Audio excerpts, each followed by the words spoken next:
자원외교에 관한 한 이분이 국내 최고의 전문가입니다. 홍영표 의원을 모시겠습니다.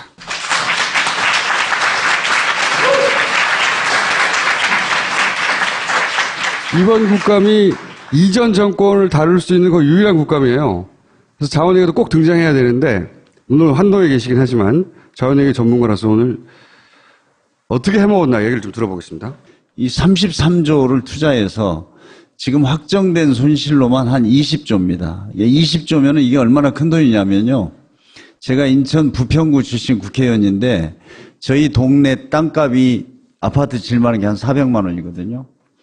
우리 이제 청년들, 신혼부부들이 살 수 있는 25평 아파트를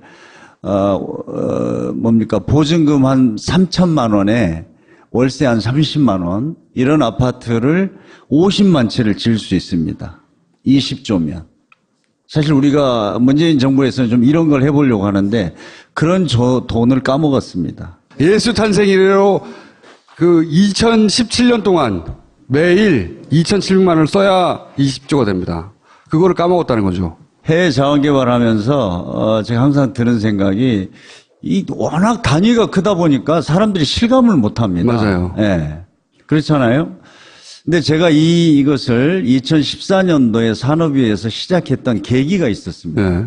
그때 사실은 가스공사의 사장이 국감을 앞두고 저를 찾아왔어요. 그래서 어떤 이야기를 하다가 제가 이제 다른 이야기 마치고 아니 가스공사에 요새 문제 없습니까? 그랬더니 우리 6천억 까먹은 손실이 있습니다. 6천억. 네. 6천억. 그래서 바로 나온 이야기가 아니 6천억을 까먹었는데 회사가 괜찮아요. 그랬더니 저희는 1조도 금방 봅니다. 이러더라고요. 네. 제가 그 이야기를 듣고 나서 이 해외 자원 개발에 대해서 지금까지 사실 한 3년째 이걸 좀 파헤쳤습니다. 지금 우선은 33조를 투자해서 34조를 투자해서 20조의 총 손실이 발생했습니다. 이 손실은 그러니까 이게 우리나라 지금 석유공사, 광물자원공사, 가스공사는 이 매년 자기네들의 회계 결과를 발표합니다. 그 발표한 것만 해도 한 14조인데 나중에 설명을 드리지만 거기에다 이자와 이런 걸 다 합하면 한 20조로 이렇게 보고 있습니다. 지금 광물자원공사는 보면은 이미 자본 잠식이 돼버렸습니다. 광물자원공사 같은 경우에는 한 2조 정도의 자본금이었는데 현재 그 손실액만 해서 한 4조가 됩니다. 그다음 석유공사는 석유공사는 손실만요 지난 5년 동안에 11조가 손실이 발생했습니다. 이 11조면 얼마나 큰 돈이냐면요, 여러분 대우조선이 8조의 분식회계 때문에 나라가 막 시끄러웠고 거기 한 2만 명 정도가 구조조정이 되고 막 이런 아픔을 겪었었는데 그거보다도 훨씬 큰 손실입니다. 석유공사가. 이렇게 큰 부실이 왜 발생했느냐. 이 MB가 갑자기 대통령이 되고 나서 해외 자원 개발을 부르짖습니다. 부르짖으면서 사실은 국제 자원 시장에서 우리 호갱이라고 그러죠. 완전히 호갱 노릇을 했습니다. 그 대표적인 게 여러분 좀 많이 아실 텐데 캐나다. 네, 캐나다의 하베스트입니다. 이 전체적으로 이 돈을 주고 산 것이 한 4조 5천억을 주고 매입을 했습니다. 매입을 했는데 현재까지 6조 이상의 손실이 발생했습니다. 이런 일이 어떻게 생겼냐? 특히 그 중에서도 날이라는 게 있습니다. 이게 우리가 이제 그 석유 산업을 보면은 석유를 탐사하고 그것을 뽑아내서 하는 업스트림 사업이 있고 그것을 정제하는 또 이런 사업이 있는데 이 날이라는 것은 정유 공장입니다. 그 석유공사에서 이걸 인수하려고 한 2달 동안 현장에 가서 실사를 하다가 이제 사장이 사인하러 갔어요. 현장에. 사인하러 갔는데 갑자기 이 날이라는 회사를 1조 1천억에 끼워 팔기를 하니까 사장이 야, 2달 동안 협상했던 거에다가 왜 고물상자 자기네들이 실사하지도 않은 회사를 끼워 파느냐 해서 사장이 M&A 팀한테 철수해야 하고 비행기를 타고 한국으로 돌아옵니다. 그게 2009년 10월 16일 일입니다. 근데 이 사장이 공항에 도착하니까 석유공사 직원이 나와 있다가 장관님, 당시에 산업부 장관인 최경환 장관입니다. 장관님이 사장님을 찾습니다. 해서 공항에서 바로 장관실로 갑니다. 장관실에 가서 한 30분 정도 이야기하고 나와서 현장에다가 자기가 철수하라고 했던 M&A 팀한테 이걸 다시 사라고 해서 4일 후에 4조 5천억에 거래를 합니다. 그것의 결과는 뭐냐? 실제로 이 날이라는 회사는 나중에 들어간 돈이 거의 한 1조 6천억 정도 되는데 300억에 매각했습니다. 300억. 그렇게 했고 지금 그 소위 상류 자산 업스트림 이 부분도 적자가 발생해서 이 한 곳에서 6조의 손실이 발생했습니다. 그 돈은 누가 해먹은 겁니까? 브로커들이 있어요. 메릴 린치라는 미국의 투자 자문회사가 있는데 여기에 아시겠지만 당시에 MB의 총무비서관이었던 김백준의 아들이 네. 이 메릴 린치의 이 회사에 있었습니다. 지사장으로 그 메릴 린치가 이 거래를 주선했습니다. 그러니까 우리가 그냥 쉽게 생각하면은 석유공사가 메릴 린치라는데 완전히 사기를 당한 거죠. 근데 제가 최근에 알았는데요. 이 메릴 린치라는 회사가 여전히 우리나라 정부 기관들의 투자 자문을 지금도 하고 있습니다. 이렇게 큰 손실이 생길 것을 메릴 린치 같은 데서 모를 리가 없는데 네. 사라고 정부에 했다는 거잖아요. 김백준 씨의 아들이 한국지사장으로 있던 곳에서 사라고 했는데 근데 이제 저희가 예. 그 직접적인 어떤 증거를 사실 저희가 사법권이 있는 것도 아니고 해서 문제 제기만 하고 찾아내지는 못했습니다. 이게 앞으로 숙제입니다. 그런데 문제는 뭐냐면 당시에 메릴 린치의 그 자회사가 있습니다. 그 자회사가 하베스트 이 회사의 주식을 사서 이익을 봅니다. 그래서 우리가 당시에 캐나다나 미국의 소위 그 증권 선물 부정 거래를 하는 이걸 잡아내는 데가 있습니다. 여기다가 고발을 하고 이걸 찾아라 했는데 정부가 안 했죠. 고발도 했는데 정부가 안 했어요? 이게 대표적인 거 하나고, 그 다음에 석유공사가 영국의 다나라는 유전이 있습니다. 이것을 이때 우리나라가 이 다나를 인수함으로 해서 드디어 우리나라는 이제 석유를 자립하게 됐고, 이걸 언론에다가 당시에 모든 언론에서 엄청나게 떠들었죠. 그런데 이걸 당시에 살 때 매장량을 2,200만 배럴로 해서 샀어요. 4조 5천억 정도에. 2억 2천만 배럴. 네. 근데 실제로 2010년에는 이렇게 봤는데 2014년에 보니까 1억 3천만 배럴로 밝혀져서 4조 원 매장량이 이게 사기를 당한 겁니다. 네. 이거는 사기를 당한 게 아니라 이게 같이 공모한 거 아닙니까? 하여튼 이런 것들을 하나하나 보면 예. 너무 기가 막히고요. 예. 몇 가지만 더 말씀을 드리면 멕시코의 볼레오 동강산이라는 게 있습니다. 투자비보다도 훨씬 더 많은 지금 손실을 받고 현재도 2014년에 공장이 완공돼서 우리가 국정감사할 때는 연말이면 가동이 된다. 그러는데 오늘 현재까지도 정상적으로 가동이 되고 있지 않습니다. 굉장히 기가 막힌 내용을 굉장히 담담하게 안 기가 막힌가 하는 목소리로 하시니까 이 볼레오 강사는 처음에 네. 1,500억을 투자하기로 했습니다. 1,500억. 1,500억을 투자하기로 했는데 현재까지 들어간 돈이 지금 거의 2조 가깝게 되고 실제로 이렇게 손실이 발생했습니다. 이 1,500억을 투자하고 나서 어떤 일이 생겼냐면 미국의 US 엑심이라는 것은 미국의 수출입 은행입니다. 여기가 바마이닝이라는 공교롭게도 캐나다 회사예요. 캐나다 회사에다가 돈을 빌려줘서 이 볼레오 강산이 있었고 거기에 광물자원공사는 일부 지분을 가지고 1,500억을 투자하고 들어간 겁니다. 근데 이 수출입 은행이 볼레오 강산을 보니까 투자 가치가 없는 거예요. 거기다가 멕시코라는 나라는 모든 회계나 재무 이런 게 투명하지 않아서 부정부패가 많고 이런 이유로 해서 철수를 결정합니다. 미국 수출입은행이. 예. 예. 그래서 철수를 해요. 철수를 하는데 그걸 100% 지분을 인수한 게 광물자원공사입니다. 아, 그런데 또 바마이닝이라는 캐나다 회사. 캐나다가 다 걸려 있어요. 캐나다. 네. 그리고 또 하나 여기 이 광산의 전문가들이 여기는 도저히 그 비용을 대비했을 때 채광이 불가능하다, 사업성이 없다. 이렇게 다 그 업계에서 알려진 것을 삽니다. 예. 그것도 아까 말씀드린 대로 미국의 수출입은행이 여기를 포기했는데 제가 또 최근에 들은 이야기는요. 여기에 지금 한 2조 정도 돈이 들어갔는데 한 8천억 정도가 전부 다 수의 계약이랍니다. 수의 계약으로. 수익 계획을 했다냐. 네.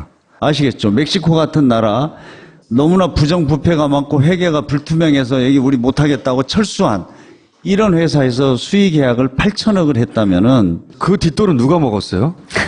그 나한테 물어보지 마시고. 의원님 소송 당하시고 그런 적은 없잖아요. 이건 뭐 제가 뭐 계속 이야기를 했던 거고요. 그 다음에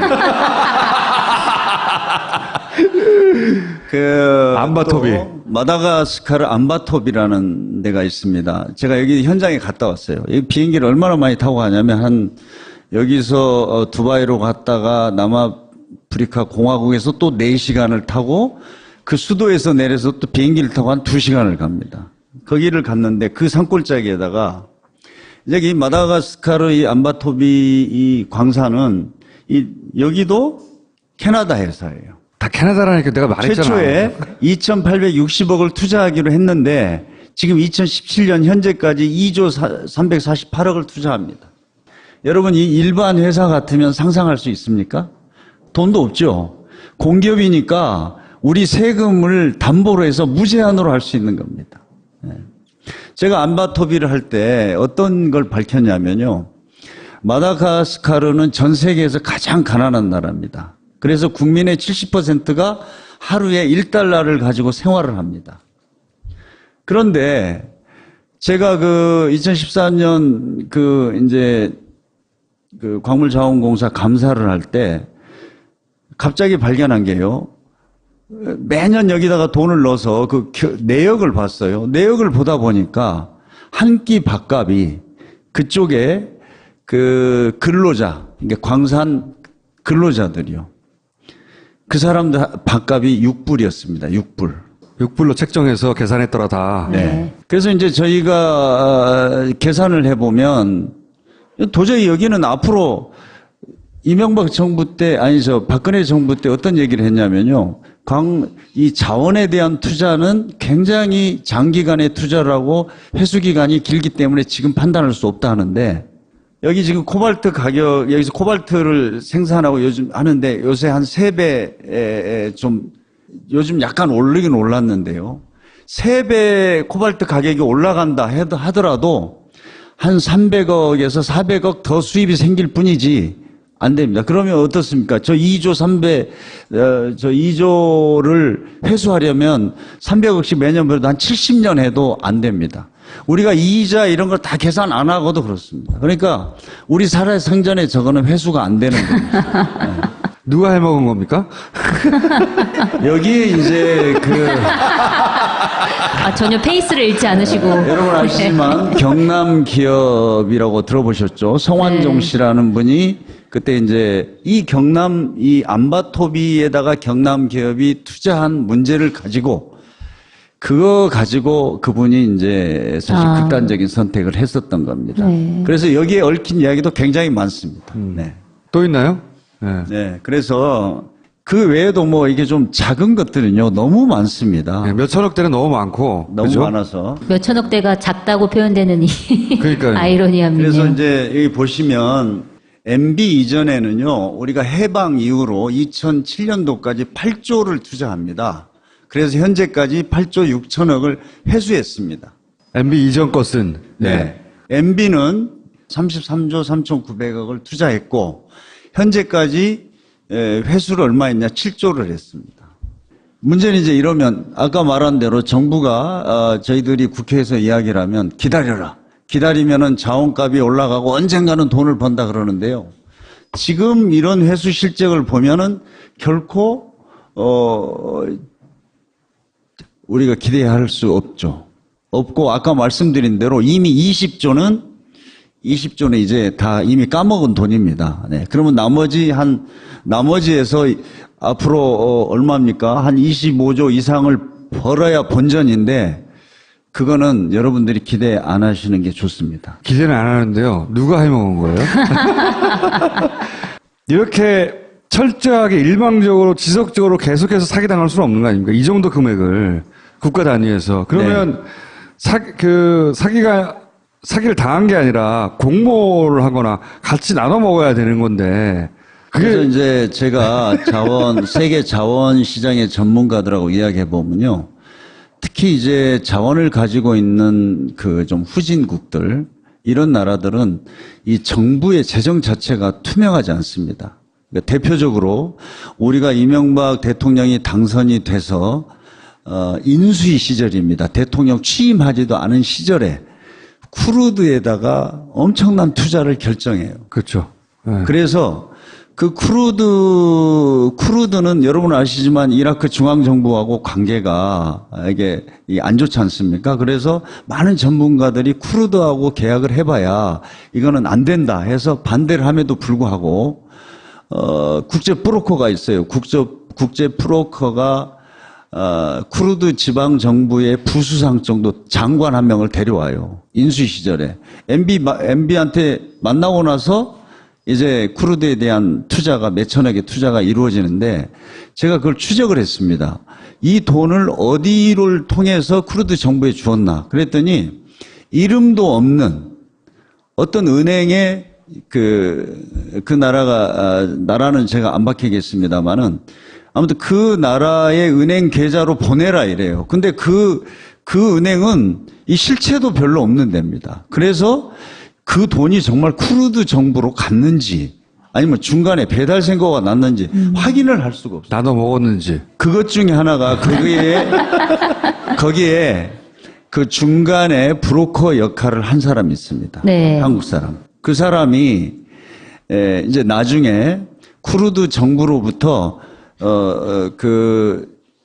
어떤 도시에다가 병원을 세우는 그 건설 사업에 수주를 받아요. 그게 한 220억 되거든요. 그 돈이 한국에 들어옵니다. 그 통장에 들어왔는데 이 공사 대금으로 받았으니까 그거를 공사 대금으로 다시 지출이 돼서 공사를 해야 맞잖아요. 220억을. 예. 네. 근데 지출이 안 되고 예. 제가 국정조사단으로 두바이에 가서 확인을 해보니까 그 병원은 쿠르드 자치정부가 지었어요. 그렇게 돌려주는구나. 네. 당사자, 돈을 투자해준 당사자 쪽에서 더 큰 돈을 먹은 사람이 있겠네요, 의원님? 누굽니까? 원래 이제 해외 자원개발 이거는 아주 큰 돈들이 이렇게 왔다 갔다 하면서 하는 거기 때문에 사실 접근이 쉽지가 않고. 그러니까요. 대부분 보면은 이제 그런 데들 있잖아요. 케이만, 예. 케이만 군도라든지 예. 이런 데다가 이제 이게 돈을 숨기고 거기에서 이제 저수지죠, 빼돌리고 거기가. 이렇게 하는 거죠. 근데 네. 이걸 제대로 수사를 하려면 이게 인터폴이라든지 국제 이런 모든 금융 시스템과 이런 걸 통해서 정부가 강력한 의지를 가지고 수사를 해야 되는 건데 네. 그런 걸 안 한 거죠. 예. 그게 이제 그 작년까지의 얘기고, 그럼 이번 국감부터는 그게 시작될 수가 있는 겁니까, 의원님? 좀 답답합니다. 답답해요? 솔직히, 예. 그것이 지금 세월이 어느 정도 흐른 데다가 이게 완벽하게 그렇게 어떻게 보면 완전 범죄처럼 빼돌리지 않았을까 하는 생각이 들기 그렇긴 한데, 저도 때문에. 그렇게 생각이 들지만, 국감에서 이번에 이 자원 외교에 대한 얘기도 질의에 나옵니까? 아직도 문제는 지금 해외 자원 개발의 부실의 규모라든지 이런 것에 대해서 제대로 파악도 안 돼 있습니다. 단 한 번도 그걸 못했죠. 여러분 아시겠지만은 저희가 국회에서 국정감사, 국정조사를 2014년에 하니까 그때 이제 MB하고 박근혜 정부하고 또 관계가 안 좋았거든요. 그래서 한때 이완구 국무총리가 해외 자원 개발의 이 문제에 대해서 철저하게 조사하겠다 이렇게 큰 소리를 쳤는데 그게 용두사미가 돼버렸어요. 저는 그 이유를 당시에 최경환 기재부 장관 때문에 그게 안 됐다고 생각하고 있습니다. 아까 그런 문제 제기. 그러니까 사장이 사인하러 가서 야, M&A 팀한테 이렇게 하는 것은 우리가 합의할 수 없다 해서 철수를 했는데 공항에 내린 사람 장관실로 불러가지고 장관실에서 나와가지고 다시 그걸 사도록 했거든요. 기업 팔게 하는데 네. 사라고 한 거 근데 아니에요? 이거를 이제 형식적으로는 감사원 감사, 검찰 수사까지 거쳤지만 면죄부 주는 거였다고 저는 생각합니다. 그렇죠. 근데 최경환 의원 같은 경우에는 그 대표적인 친박계 의원으로 그렇죠. 알려져 있잖아요. 근데 이제 이명박 정부에서 벌였던 그거에 대해서도 어쨌든 연결고리가 있는 거네요. 그런 얘기가 어떻게 보면. 있었죠. MB계끼리 다 해먹으면 나중에 정권 바뀌면 큰 문제가 되니 친박계를 끼워 넣어라 해서 그렇게 같이 해먹었다. 이런 얘기가 그때 있었죠. 네. 예. 그런 얘기가 있었다는 것이 내가 한 말이 아니에요. 네.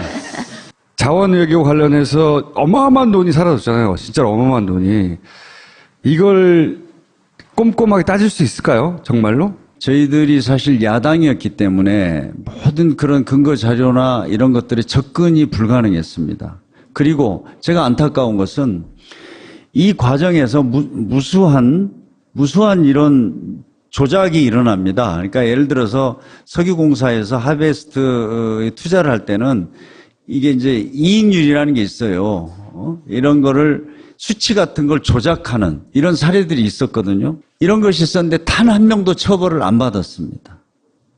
뭐 아까 말씀드린 이 볼레오 광산 또 혼리버 여기에서 전부 다 이렇게 이 내부의 투자 규정을 위반해 가지고 조작했는데도 불구하고 한 명도 처벌을 안 받고 이 했던 사람들은 다 승진하고 뭐 이 정점에 있었던 사람들은 뭐 나중에 뭐 다 잘 되고 이 정의가 아니라고 생각합니다.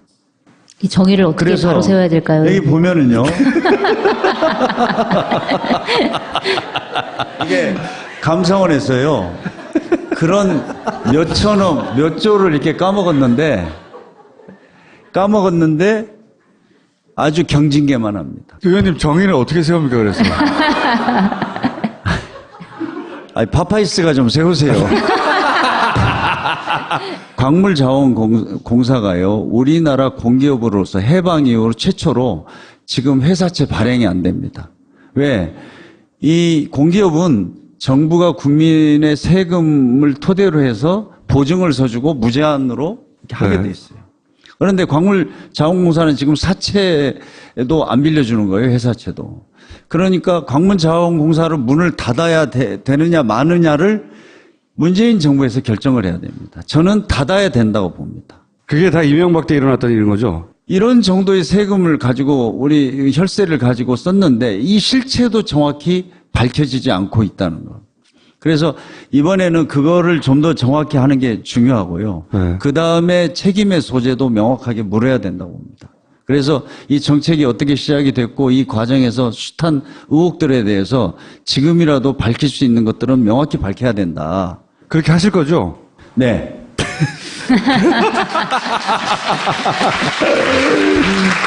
뭐 이게 파파이스가 지켜보고 있는 한은 그냥 적당히 할 수는 없을 것 같습니다. 네. 근데 네. 저희가 참 이거 아무것도 아닌데 웃기네. 굉장히 호흡이 독특하신, 네, 희한한 방식으로 웃겨주시네요. 네. 나 진지하게 하고 있습니다. 그래서 그러면 최경환 전 장관이나 소위 이제 책임 있는 위치에 있었던 사람들이 사실은 끌려 나와야 되잖아요, 다시. 그러니까 이제 예를 들어서 제가 그 투자할 때 그 내부 규정을 위반해서 한 사람들이 적어도 예를 들면 그 기업에서는 승진을 못하거나 무슨 회사를 그만두거나 이러지 않습니까? 그런 사람이 단 한 명도 없다는 것은 그 사람들 책임을 물을 수가 없었겠죠. 누군가 그렇겠죠. 지시한 사람이 있고 그 사람들이 반대해서도 하라고 그랬던 거죠. 그렇죠. 사장도 안 한다고 그랬는데 하라고. 사장도 안 한 것을 하라고 그랬고 이제 그런 것들을 어느 정도는 밝힐 수 있지 않을까 이렇게 생각이 됩니다. 그때 사장은 네. 자기가 즉흥적으로 결정했다고 그랬거든요. 이게 그때 이제 사장은. 보시죠. 이 재밌는 겁니다. 이 강영원 사장이라는 분인데 이분이요 국회에서 국감에서 증언을 했습니다. 제가 솔직히 말씀드리면 이분이 이제 그 4시부터 증언인데 도착했어요. 3시 반에. 그래서 제가 이게 따로 좀 보자고 했습니다. 당신이 지금 증언을 잘못하면 당신이 모든 책임을 질 거다. 그러니까 좀 진실을 말해달라 했더니 이분이 국정감사장에서 다 중계되고 그런 데서 그걸 최초로 이야기한 겁니다. 나는 그렇게 철수를 했는데 최경원 장관이 불러서 아하. 내가 이렇게 했다. 그렇게 한 증언이 있었고요. 그게 이제 이때입니다. 2014년 11월 4일. 이렇게 만났다고 이때 인정했었고요. 그 다음에 해외 자원 외교에 대한 국정조사가 이루어지는데 이때 팀장이 있습니다. 캐나다 현지에서 계약을 하려고 기다리고 있던 실사하고 한 이 팀장이 이렇게 증언을 했어요. 철수하라고 사장이 하고 돌아갔는데 다시 전화가 와서 자기네들이 했다. 저는 이렇게 봅니다. 얼마나 무시무시한 협박을 받았으면 이분이 나중에 검찰에서 증언을 뒤집습니다. 검찰에서 이렇게 말했어요. 그러면서 즉흥적으로 결정했다고. 네. 네. 이 수사를 한 그러면 검사가 누구냐? 누군가요? 임관혁 검사라고 아시죠? 네. 개인적으로는 모릅니다.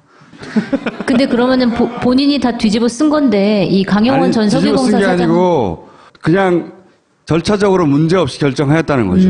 이런 그래서 지시는 받지 않았고. 이 양반은 그래서 무죄가 됐어요, 결국. 근데 이 즉흥적으로 한 결정 자체가 무죄가 될 수 있는 건가요? 이렇게 엄청난 손실을 끼쳤는데도? 당시에 조사를 받아야 할 최경환 장관은 서면 답변서 하나 내고 검찰에 가지도 않고 수사가 끝났죠. 네. 그래서 무죄로 나오게 됩니다. 그러면서 이렇게 20조 원이라는 손실을 가져온 해외 자원 개발에 대해서는 지금 현재까지는 단 한 명도 회사에서 불이익을 받은 사람도 없고 사법적인 처리를 받은 사람도 단 한 명도 없습니다. 다 무죄로 나와버렸습니다. 임관혁 그 검사에 대해서 왜 말씀하신 겁니까? 우병우 라인이라고 말씀하시려고 그랬던 거예요? 아니 그분이 했다고요. 아니 저는 그냥 팩트만 얘기합니다. 네. 네. 아까 말씀드린 대로 이제 이런 겁니다. 하베스트에 이 메릴 린치 계열사 BGI라는 계열사가 있는데 아니 투자 자문회사가 자기 자회사로 하여금 이익을 보게 하는 그런 것을 했다면 이거는 완전히 사법 처리의 대상입니다. 그래서 이것을 조사해달라고. 캐나다 SEC나 미국 SEC에다가 조사를 하면 여기는 무서운 데거든요. 하라고 하는데 안 했죠. 우리 정부가 안 했다는 거 아니에요? 네. 의뢰를. 네. 왜냐면- 아니 우선은 네. 석유공사가 자기네들이 손해를 많이 봤으니까 네. 자기네가 그걸 고발을 해야 되는 거죠. 왜냐하면 석유공사 말로는 우리가 이제 날이라는 정유 공장이 완전히 1조 6천억 들어갔는데 300억에 매각했다니까요. 그럼 사기를 당한 거 아닙니까? 더군다나 이런 투자 자문회사의 계열사, 자회사가 이런 시세 차익을 봤으니까 이거는 조사해 달라고 했어야 되는 거죠. 그러니까 이제 앞으로 조사하는 거죠, 이거. 조사하게 만드실 네, 거죠. 이거는 지금이라도 네. 좀 해야 된다 이렇게 생각합니다. 캐나다의 법이 어떻게 돼 있는지 공소시효나 이런 건 잘 모르겠지만은 아무튼 지금이라도 해야 된다고 봅니다. 언론이 막 따라줘야 되는데 그러려면 혼자가 아니라 여러 의원들이 같이 힘을 합쳐서 이걸 끌고 나가야 될 것 같은데 그런 계획이 이번 국감부터 시동이 걸리는 건가요? 아무래도 지금 정부는 이 문제의 심각성을 정확히 인식하고 있고 네. 또 국회에서도 지금 많은 의원들이 준비를 하고 있습니다. 준비를 해서 하고 있군요. 일단은 저희들이 참 안타까웠던 것은 저희가 국정감사, 국정조사 이런 데서 이런 것들을 정말 많이 밝혀냈음에도 불구하고 언론에서 별로 다루질 않았어요. 그때는 보도해 주질 잘 않았어요. 네. 저희 한겨레는 일면으로 계속적으로 보도를 했습니다. 한겨레를 안 읽으니까 문제예요. 자, 이걸 해먹은 분이 있겠죠.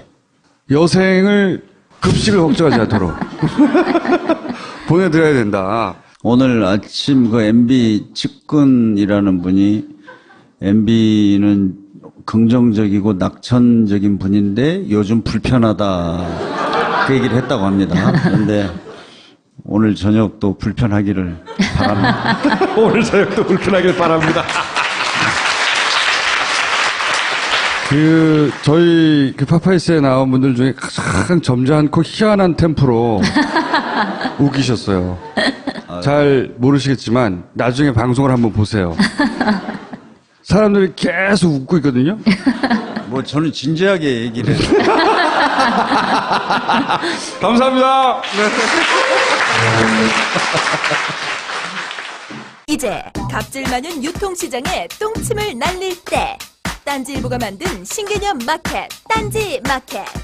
판매자와 소비자 모두가 갑이 되는 상호 갑질주의. 원가 후리기 없이도 저렴한 가격. 기자들의 취재로 검증된 상품들. 명랑 소비문화 창달에 이바지하라. 딴지 마켓. 마켓.딴지.com으로 접속하세요. 스마트폰으로 볼 수 있는 놀라운 세계 누르고 마이크로. 당신의 스마트폰이 400배율의 현미경으로 변신됩니다. 간단한 작업으로 피사체를 고배열 사진과 영상으로 기록하고 리포트할 수 있는 누르고 마이크로는 실험실 연구원, 과학교사, 대학생은 물론 자녀들에게도 착한 가격, 고품질의 현미경 선물이 되고 있습니다. 지금 누르고 단넷에서 바로 주문하십시오. 이런 일이 어떻게 생겼냐. 특히 그 중에서도 날이라는 게 있습니다. 이게 우리가 이제 그 석유 산업을 보면은 석유를 탐사하고 그것을 뽑아내서 하는 업스트림 사업이 있고 그것을 정제하는 또 이런 사업이 있는데 이 날이라는 것은 정유 공장입니다. 그 석유 공사에서 이걸 인수하려고 한 2달 동안 현장에 가서 실사를 하다가 이제 사장이 사인하러 갔어요, 현장에. 사인하러 갔는데 갑자기 이 날이라는 회사를 1조 1천억에 끼워 팔기를 하니까 사장이 야, 2달 동안 협상했던 거에다가 왜 고물딱지가 자기네들이 실사하지도 않은 회사를 끼워 파느냐 해서 사장이 M&A 팀한테 철수해야 하고 비행기를 타고 한국으로 돌아옵니다.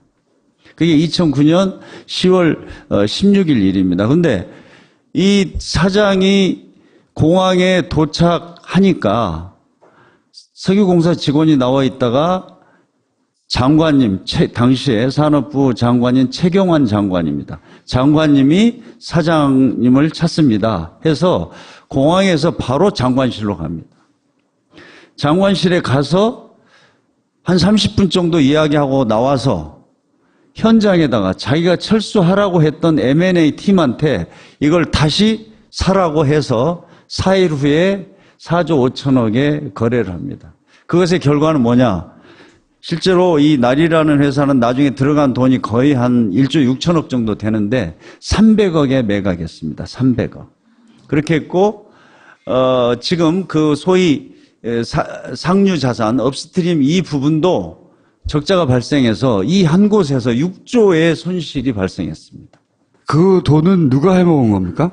브로커들이 있어요. 메릴 린치라는 미국의 투자 자문회사가 있는데 자원외교에 관한 한 이분이 국내 최고의 전문가입니다.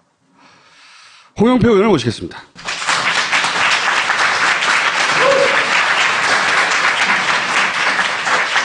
이번 국감이 이전 정권을 다룰 수 있는 거의 유일한 국감이에요.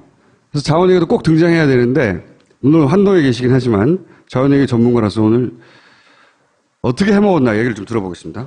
이 33조를 투자해서 지금 확정된 손실로만 한 20조입니다. 20조면은 이게 얼마나 큰 돈이냐면요. 제가 인천 부평구 출신 국회의원인데 저희 동네 땅값이 아파트 질만한 게 한 400만 원이거든요. 우리 이제 청년들, 신혼부부들이 살 수 있는 25평 아파트를,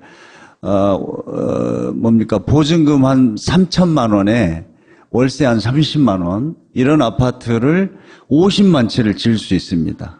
20조면. 사실 우리가 문재인 정부에서는 좀 이런 걸 해보려고 하는데 그런 돈을 까먹었습니다. 예수 탄생 이래로 2017년 동안 매일 2,700만 원을 써야 20조가 됩니다. 그거를 까먹었다는 거죠. 해외 자원개발하면서 제가 항상 드는 생각이 워낙 단위가 크다 보니까 사람들이 실감을 못합니다. 맞아요. 예. 그렇잖아요. 근데 제가 이것을 2014년도에 산업위에서 시작했던 계기가 있었습니다. 네. 그때 사실은 가스공사의 사장이 국감을 앞두고 저를 찾아왔어요. 그래서 어떤 이야기를 하다가 제가 이제 다른 이야기 마치고, 아니, 가스공사에 요새 문제 없습니까? 그랬더니, 우리 6천억 까먹은 손실이 있습니다. 6천억. 네. 6천억. 그래서 바로 나온 이야기가, 아니, 6천억을 까먹었는데 회사가 괜찮아요. 그랬더니, 저희는 1조도 금방 봅니다. 이러더라고요. 네. 제가 그 이야기를 듣고 나서 여기에 아시겠지만 당시에 MB의 총무비서관이었던 김백준의 아들이 네. 이 메릴 린치의 이 회사에 있었습니다. 지사장으로 장고. 그 메릴 린치가 이 거래를 주선했습니다. 그러니까 우리가 그냥 쉽게 생각하면은 석유공사가 메릴 린치라는데 완전히 사기를 당한 거죠. 근데 제가 최근에 알았는데요. 이 메릴 린치라는 회사가 여전히 우리나라 정부 기관들의 투자 자문을 지금도 하고 있습니다. 이렇게 큰 손실이 생길 것을 메릴 린치 같은 데서 모를 리가 없는데 네. 사라고 정부에 했다는 거잖아요. 김백준 씨의 아들이 한국지사장으로 있던 곳에서 사라고 했는데 근데 이제 저희가 예. 그 직접적인 어떤 증거를 사실 저희가 사법권이 있는 것도 아니고 해서 문제 제기만 하고 찾아내지는 못했습니다. 이게 앞으로 숙제입니다. 그런데 문제는 뭐냐면 당시에 메릴 린치의 그 자회사가 있습니다. 그 자회사가 하베스트 이 회사의 주식을 사서 이익을 봅니다. 그래서 우리가 당시에 캐나다나 미국의 소위 그 증권 선물 부정 거래를 하는 이걸 잡아내는 데가 있습니다. 여기다가 고발을 하고 이걸 찾아라 했는데 정부가 안 했죠. 고발도 했는데 정부가 안 했어요? 이게 대표적인 거 하나고, 그 다음에 석유공사가 영국의 다나라는 유전이 있습니다. 이것을 이때 우리나라가 이 다나를 인수함으로 해서 드디어 우리나라는 이제 석유를 자립하게 됐고, 이걸 언론에다가 당시에 모든 언론에서 엄청나게 떠들었죠. 그런데 이걸 당시에 살 때 매장량을 2,200만 배럴로 해서 샀어요. 4조 5천억 정도에. 2억 2천만 배럴. 네. 근데 실제로 2010년에는 이렇게 봤는데 2014년에 보니까 1억 3천만 배럴로 밝혀져서 4조 원 매장 자원 개발에 대해서 지금까지 사실 한 3년째 이걸 좀 파헤쳤습니다. 지금 우선은 33조를 투자해서 34조를 투자해서 20조의 총 손실이 발생했습니다. 이 손실은 그러니까 이게 우리나라 지금 석유공사, 광물자원공사, 가스공사는 이 매년 자기네들의 회계 결과를 발표합니다. 그 발표한 것만 해도 한 14조인데 나중에 설명을 드리지만 거기에다 이자와 이런 걸 다 합하면 한 20조로 이렇게 보고 있습니다. 지금 광물자원공사는 보면은 이미 자본 잠식이 돼버렸습니다. 광물자원공사 같은 경우에는 한 2조 정도의 자본금이었는데 현재 그 손실액만 해서 한 4조가 됩니다. 그다음 석유공사는 석유공사는 손실만요, 지난 5년 동안에 11조가 손실이 발생했습니다. 이 11조면 얼마나 큰 돈이냐면요, 여러분, 대우조선이 8조의 분식회계 때문에 나라가 막 시끄러웠고, 거기 한 2만 명 정도가, 구조조정이 되고 막 이런 아픔을 겪었었는데, 그거보다도 훨씬 큰 손실입니다. 석유공사가. 이렇게 큰 부실이 왜 발생했느냐. 이 MB가 갑자기 대통령이 되고 나서 해외 자원 개발을 부르짖습니다. 부르짖으면서 사실은 국제 자원 시장에서 우리 호갱이라고 그러죠. 완전히 호갱 노릇을 했습니다. 그 대표적인 게 여러분 좀 많이 아실 텐데 캐나다. 네, 캐나다의 하베스트입니다. 이 전체적으로 이 돈을 주고 산 것이 한 4조 5천억을 주고 매입을 했습니다. 매입을 했는데 현재까지 6조 이상의 손실이 발생했습니다. 양이 이게 사기를 당한 겁니다. 네. 이거는 사기를 당한 게 아니라 이게 같이 공모한 거 아닙니까? 하여튼 이런 것들을 하나하나 보면 예. 너무 기가 막히고요. 몇 가지만 더 말씀을 드리면 멕시코의 볼레오 동강산이라는 게 있습니다. 투자비보다도 훨씬 더 많은 지금 손실을 받고 현재도 2014년에 공장이 완공돼서 우리가 국정감사할 때는 연말이면 가동이 된다. 그러는데 오늘 현재까지도 정상적으로 가동이 되고 있지 않습니다. 굉장히 기가 막힌 내용을 굉장히 담담하게 안 기가 막힌가 하는 목소리로 하시니까 이 볼레오 강사는 처음에 1,500억을 투자하기로 했습니다. 1,500억. 1,500억을 투자하기로 했는데 현재까지 들어간 돈이 지금 거의 2조 가깝게 되고 실제로 이렇게 손실이 발생했습니다. 이 1,500억을 투자하고 나서 어떤 일이 생겼냐면 미국의 US 엑심이라는 것은 미국의 수출입 은행입니다. 여기가 바마이닝이라는 공교롭게도 캐나다 회사예요. 캐나다 회사에다가 돈을 빌려줘서 이 볼레오 강산이 있었고 거기에 광물자원공사는 일부 지분을 가지고 1,500억을 투자하고 들어간 겁니다.